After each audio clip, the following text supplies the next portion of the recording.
ng mga parang refrigerator po natin na inverter, sir. Inverter po. Kahit sir, ito sir, 5 cubic sir na inverter. Opo. Ang price nito sir is 10,000 lang. Sa mall price ito, nasa 16,000. Grabe guys, oh. Napakatipid din sir sa kuryente. 200 to 250 inverter na refrigerator. And brand new to sir, diba? Brand new sir. Brand new. Ito, semi-auto defrost. Semi-auto defrost na. Magkano to? Ang ganito? 14,500 po. Because yung inverter niya. 14,500. 9.8 cubic feet. Business siya sir, no?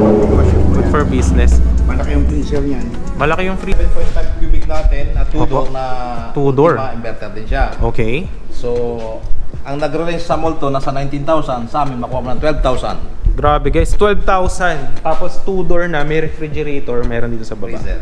Naka-LED na rin tayo sir. LED na rin guys, so mas matipid sa kuryente. Sir, Ano? kaganda nito, hindi nyo na kailangan defrost.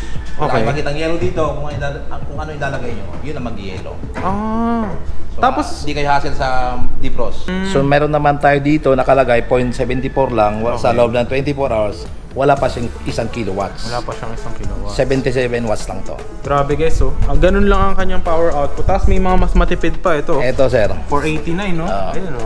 single door lang siya. Single door. Manual defrost din siya. Manual defrost din. Ayan guys. Mga pasok sa budget bill. Ito sir, mga washing machine, oh. 7 kilogram 7 manual kilograms. Ayan guys, manual. Magkano yan sir? 6,500 po. 6,500. 8,200. 8,200? Ito sir? Opo. 0.5. 0.5 horsepower. Everyone, welcome back to my channel. And for today's video guys, dito po tayo sa, meron ko na-discover dito sa may Laguna na warehouse siya. Bagsakan siya ng mga murang refrigerator, mga aircon, tsaka washing machine na automatic. So kung napansin nyo yung last video ko is meron tayong, di ba, may mga binili tayong houses and inaayos na natin siya. And now, napalalagyan natin siya ng mga appliances like yung mga refrigerator, aircon, mga washing machine. Yan. So ito yung isa ko na-discover. Dito lang siya sa Cabuyao, Laguna. Actually malapit lang siya from Expressway through SLEX. Yan. So ito yung kanyang bodega C. So marami sila dito, mga stock is Condura. Yan. So tara, pasukin natin siya guys. So dito tayo guys, marami tong kung mapapansin nyo, ang dami ritong refrigerator. Ayan, no? Ano sila, mga washing machine. So tingnan natin, shopping tayo, hanap tayo ng mga mabibili, no? Check na natin kung okay yung pricing and testing din natin kung okay ba siya. Ayan, no? Mga inverter, ayan, 10,000. Alright, so ayan, dito sila kuya guys, yung mga mag-a-assist sa inyo pag pumunta po kayo dito sa kanilang warehouse. Ayan. So ito si sir. Hello sir. Ayun sir. Ayan. So maghahanap tayo ngayon guys ng refrigerator siguro na yung pasok sa budget and inverter na. So tanongin natin si kuya.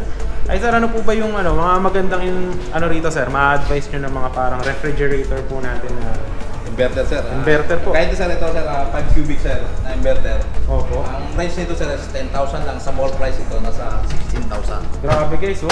Napakatipid din sir sa kuryente. Oo. So ang magiging monthly nyo is 250 o 200 pesos. Grabe guys, 200 to 250 inverter na refrigerator and brand new to sir, di ba? Brand new sir. Brand new. Ito, semi-auto defrost. Semi-auto defrost na guys, 10,000 lang, brand new. So tingnan natin yung loob guys. Ayan. Ayan, maganda siya guys, malaki. Tapos meron siyang temperature control. Ayan. Tingnan natin yung refrigerator niya. Ayun, oh, malamig guys, check na natin. Ayun, malamig guys. Tapos ano siya, no sir, no, Semi-auto defrost. semi-auto defrost. So hindi ka na mag-worry kung bawa every week ka nagde-defrost ng ref mo. Eh kung ano kaya sir, yung parang hanap nila is malaki-laking mga refrigerator po. Sir, meron din sa loob. Ayan, malaki-laki. Ayan guys, tingnan natin. French door. Ito sir. Ayan, malaki guys, oh. French door yan. French door po. Inverter. Grabe, ang ganda, oh. Inverter na to sir, no? Opo. No frost inverter. No frost. So hindi na siya nagka-yelo, no? Hindi na po yan. Dito yung kanyang refrigerator. Ito yung freezer po. Freezer, okay. Tapos ito yung ref section. Ito yung ref section. And no frost na po yun. No frost inverter. Ayun, no frost inverter guys. Ayun, oh. Cooling technology. Smart LED light. Ayun, smart LED light. Ayan guys. So, ano to sir? Anong brand po nito? CVF Saan sir? 472. CFD. Ayun, Condura rin pala to guys. Ayan. Condura. Yan yung model. Mga magkano naman yan sir? Yung ganitong 45 po. 45,000. Ayun, so 45,000 guys, brand new. Right. And yung refrigerator nyo is para ng artistahin, di ba? Dito yung sa mga artista. Ayan. Tapos siguro check natin yung dito, yung ano naman sir, yung 2-door na inverter. Ito. Ito sir, magkano to? Yung ganito? 14,500 po. Because yung inverter na yan. 14,500. 9.8 cubic feet. Ayun oh. Dura, because yung inverter. Parang good for business siya sir, no? Good for business. Malaki yung freezer niyan. Malaki yung freezer niya guys, oh. Malaki siya. Oh, grabe oh. Malaki nga. Yun yung red section niya. Ito yung sa baba, ayan. Tapos LED light na rin yan. LED Kaya light. lalong matipid sa kuryente. Ah. So ayan guys, 14,500 lang. Then ganitong kalaki na yung ref nyo. And brand new pa. And dito guys, nag-aasikaso rin sila ng delivery. Depende na lang kung saan ang location sir, no? Ayan, so nag-aasikaso rin sila ng delivery. Ayan. So ano naman sir, yung mga iba kasi nagme-message about budget range daw nila sa ref is around 12K. Ano po yung ma-advise natin? 12K. Ito sir, yung 7.5 cubic natin na 2-door na 2-door. inverter din siya. Okay. So, ang nagre-range sa mall to nasa 19,000, sa amin makuha mo ng 12,000. Grabe guys, 12,000. Tapos 2-door na, may refrigerator, meron dito sa baba. Sir. Naka-LED na rin tayo sir. LED na rin guys, so mas matipid sa kuryente. 12,000 lang to sir. Yes sir, 12,000 lang yan. 12,000. Check natin yung lamig guys. Ano to sir? No frost na rin ba to? Manual defrost sir. Manual So defrost. pag gusto niya man ng no frost sir, meron tayo dito. Ayan, no frost guys. Ayan sir. Ayun. Ito Ayun, sir, maganda, oh. kaganda nito, hindi nyo na kailangan defrost. Okay. Makita ang yellow dito, kung ano ilalagay nyo, yun ang mag-yellow. Ah. So, Tapos, hindi kayo hassle sa defrost. okay. So maganda pala yan sir, no? Hindi na sila, bawa, busy sila. Marami na silang time sa ano nila. Oo sir, kasi Kung ito, gagawin. kahit na 5 years siya sumandar, wala kang makita ang yellow. Galing So, no? hindi na kailangan mag-yellow. Kung ano ilalagay, manok, tubig, yun ang mag-yellow. Ah. Tapos ano to sir? 12,000. Apo, 13. 13,000 lang Yes, sir. guys. Tapos ano ba to sir? Ano ba yung mga parang nakikita dito? Yung mga number Ito na sir, yan? yung Ano po ba efficient na 303, ibig sabihin sir, mas matipid siya. Kaysa dati kasi mas mataas na 200 plus lang. yan? So meron naman tayo dito nakalagay 0.74 lang sa loob ng 24 hours. Wala pa siyang 1 kilowatts. Wala pa siyang 1 kilowatt. 77 watts lang to. Grabe guys, so ganun lang ang kanyang power output. Tapos may mga mas matipid pa ito. Ito sir, 489 no? Ayun no. single door lang siya. Single door. Manual defrost din siya. Manual defrost din. Ah. Ayan guys, so. Ito sir, malaki din no. Magkano Malaki. yung ganyan sir? 11 lang to sir. 11,000 lang guys. Ganitong kalaki na yung ref nyo. Tapos malaki na rin ang refrigerator. Ayan no. Grabe. At brand new yan guys ha. Brand new. Okay. Ayan. So, ang dami nila rito guys na options. Meron pa actually yung parang tig 9,800 kanina sir, no? Kaso napasok na ata. Napasok na. Kayo kanina guys, punta lang kayo dito. Ilalagay ko yung address. Ito ang lang warehouse. Diyan sa screen na makikita nyo dyan. Ayan. So, ito guys, ang dami pala nila talaga mga ano rito. Ref, yan. Puro mga kondura po ba yung mga tatak niyan sir? Kundura, Kelvinator. Kondura tsaka Kelvinator. Sa loob para makita nyo. Ayan guys. Oh, ito meron din sila guys yung parang pang business oh. Ito oh. Freezer. Mga ganito guys, mga naghahanap dyan, mga naghahanap sa business na alam nyo yun, brand new, pasok sa budget. Meron din silang mga ganitong klase refrigerator. So ito sir, ang dami pa palang mga options. Kondura din yan sir? Kundura. Puro kondura din. Grabe. No frost yan. Ito mga no frost. Frost inverter, Kundura. Tsaka guys, nakabalot pa talaga sa plastic, kaya sure na malinis yung mga ano, brand new talaga. Tapos ano to sir, yung mga nandito, ang mga pricing yan sir, mga... Freezer namin. Opo. Ito 22,000 lang. 22,000. Ito 16,000. 16,000. So ganda guys. So actually yung itsura nito mahal na talaga to sa mga mall. Dito guys, affordable talaga. Puntahan nyo lang sila kuya and i-assist nila kayo sa mga gusto nyo dito. Tapos ang dami pa pala dyan sir, no? Ang dami pala mga tambak pa dyan, no? Ito yung mga unit namin. Pag kami napili doon sa display area, lalabas po kami ng dalawa. Para makapamili yung customer. So ganun pala guys. So doon pala yung display area nyo. Doon pala sir. Opo, dito yung staging area namin. Staging area. So yan guys, ang dami dito rep. Grabe. Ayun no. Meron din yung mga pang business na parang sa mga soft drinks no sir. Mga ganyan no. Mga chiller no. Inverter na rin pala to no. Yes sir, yan yung chiller natin sa inverter. Oo. Galing oh. Mga magkano yan sir? 20,000 na to sir. 20,000 lang yan Yes sir? sir, inverter na to. Oo. So, matipid ka sa kuryente ng 30%. Ayun guys, matipid kayo. Tapos, kung magbi-business, advisable nga naman. Sir. Diba? Meron tayong 14 cubic kung gusto nila. Ayun, mas malaki pa daw guys. Sir, 14 sa 10. Ito 14 cubic, ito 10 guys. So kung meron kayong business, ito maganda to, maramihan talaga. Marami, sir. Maraki oh, ayun oh. Ayos. So ang ganda guys ng warehouse nila dito, talagang bagsak price. And hindi lang dito guys, meron pa sila doon sa loob. Ayun oh, marami pa. Ayan. Eh, sir, meron din mga naghahanap naman ano parang syempre sa bahay, washing machine daw po. Meron din, sir. Meron ba kayong mga washing machine, sir? Haratin na natin guys. Mga pasok sa budget bin. Ito sir, mga washing machine oh. 7 kilograms. 7 kilograms. Ayan guys, manual. Magkano yan sir? 6,500 po. 6,500 lang guys. Brand new Condura. Opo. 7 kilograms na yan guys, twin tab. Twin tab.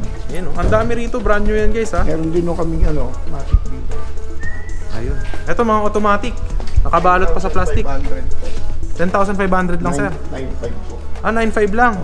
Tapos 7.5 kilograms na yan sir. CQ 6.5. Yung 6.5 kilograms, 9,500. So yun yung pinaka-affordable na automatic washing machine sir. So yun guys, 9.5 lang. Meron na kayo automatic washing machine na Condura. Meron din sir, mag-harap sila ng front load. Ano to sir? Front load na automatic inverter. Parang good for business ata yan sir no? Hindi sir, pambahay yan. Pambahay ba yan? Ayun. Magkano yan sir? Maganda ang itsura ano? Nasa 29,000. 29,000 lang. 8.5, 22 lang. Ay, 22 pala sir. 22,000 lang guys. Pero ang itsura nito actually mahal nito sa mga mall. Sir. Mahal yan guys. Condura din. Pero ang Condura ba sir, trusted talaga? Okay naman. Kasi gawa ng conception yan Condura, Carrier, Infinito. Ayan guys, ayun yung daw tatlo. Yan yung mga trusted brands sa Pinas. Ayan. Buong Pilipinas. Pero maganda to guys 22,000 lang. Ang laki na niya no. Ilang kilos to sir? 8.5 po. 8.5. Ayan. Tapos, matipid din ata to. Inverter na rin siya. Inverter yan. Inverter na din siya guys. Ayan inverter na din.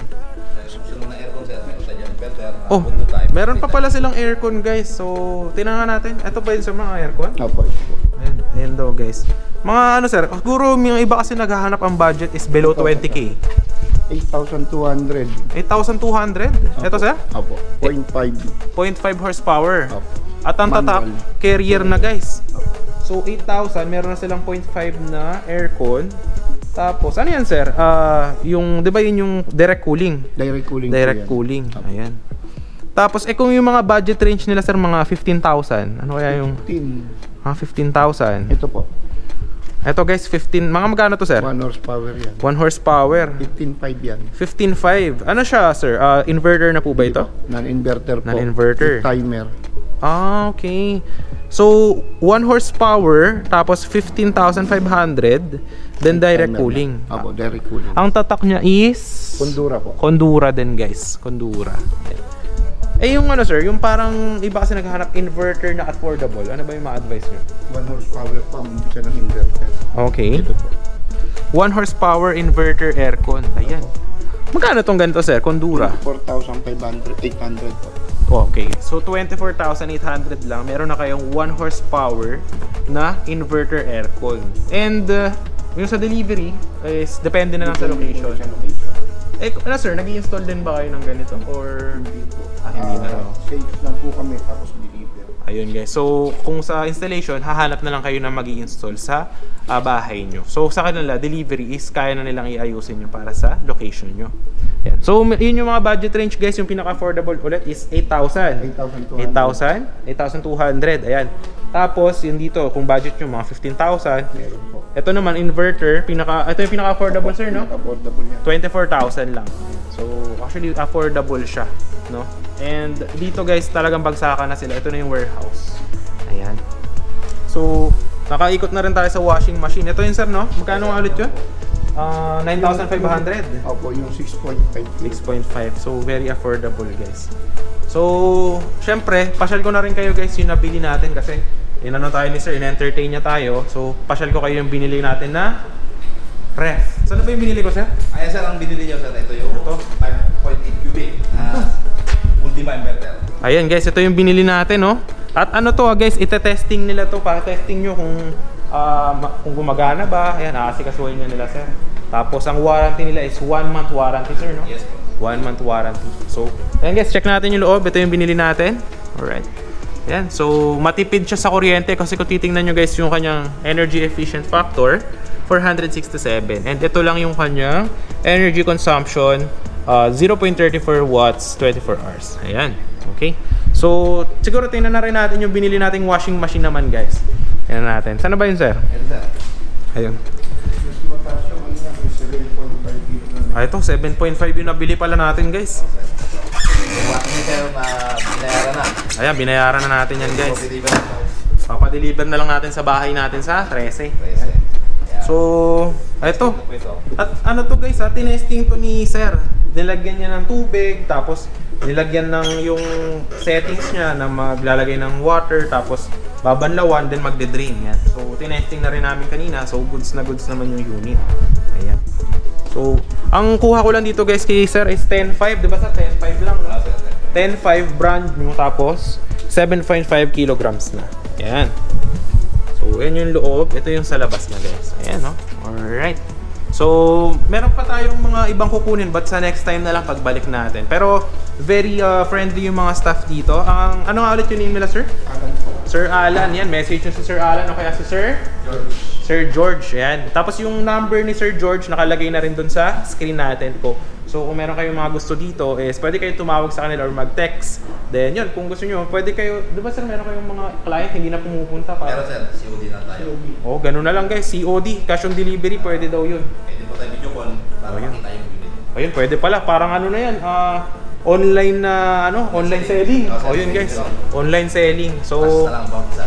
alright. So yun guys, panalo yung mga nabili natin dito. So sure na babalik pa tayo dito dahil affordable yung mga price nila. Lalo na yung mga refrigerator nila. So yun lang guys, thanks for watching. Kung nagustuhan nyo yung video, huwag nyo kalimutan i-subscribe yung ating channel and syempre i-share nyo rin para makita ng mga other people na naghahanap ng mga affordable na appliances para sa bahay. So yun lang guys, this is John Critch and thank you po kala kuya and God bless po sa ating lahat.